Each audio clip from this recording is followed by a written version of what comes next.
Botad APMC ખાતે ચેરમેનની અધ્યક્ષતામાં સહકારી મંડળી દલાલો અને વેપારીઓની એક મહત્વની બેઠક યોજાઈ હતી।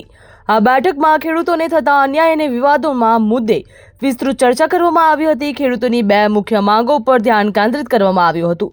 પ્રથમ માંગમાં જણસના ભાવમાં કડદો કરવા માટે જવાબદાર વેપારીઓ અને દલાલો સામે કાયદેસરની કાર્યવાહી કરવામાં આવે તેવો નિર્ણય લેવામાં આવ્યો। ચેરમેને સ્પષ્ટ જણાવ્યું હતું કે ખેડૂતોનું શોષણ કરનાર વેપારીઓ અને દલાલોનું સમર્થન નહીં કરવામાં આવે।